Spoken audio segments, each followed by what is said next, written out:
கருத்துரை வழங்க திரு ஏ முருகன் பிகாம், தென்காசி மாவட்ட தலைவர். தென்காசி மாவட்டத்தின் அதிரடி மன்னன், தலைவரின் செல்லப்பிள்ளை. எத்தனை சிரமமான வேலைகளையும் அவரது நிர்வாக தோழமைகளை கொண்டு சுலபமாக செய்து முடிப்பதில் வல்லவர். நேரம் தவறாமை என்பது இவரது பண்பு. ஐஆர்ஓவின் செயல்களை இமாலய உயரத்துக்கு கொண்டு செல்லும் செயல் வீரர்.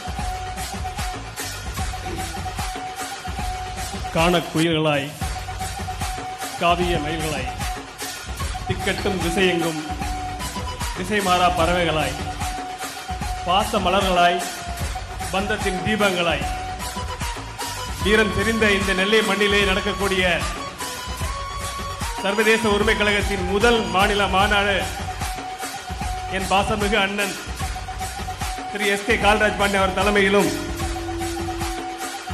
உயர்நீதிமன்ற வழக்கறிஞர், நமது கழகத்துடைய பொதுச் செயலாளர் மரியாதைக்குரிய அண்ணன் திரு ரவிக்குமார் அவர் முன்னிலையிலும், எனது பாசமிகு அக்கா உயர்நீதிமன்ற வழக்கறிஞர் திரு ராஜேஸ்வரி அவர்கள் முன்னிலையிலும் எங்களை எல்லாம்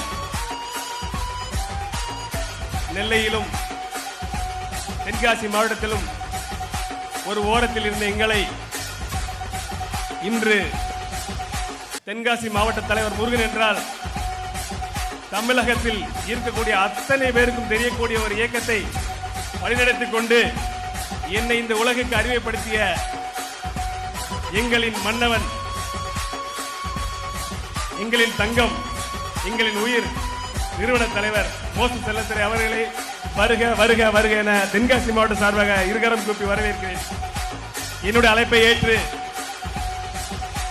அத்தனை வேலைகளையும் தள்ளி வைத்துவிட்டு தென்காசி மாவட்ட தலைவர் முருகன் சொன்னால் சரிதான் என்று இந்த விழாவிற்கு என்னை நம்பி வந்த என் ரத்த சொந்தங்கள் அனைவரையும் வருகை என வரவேற்று விடைபெறுகிறேன். நன்றி, வணக்கம்.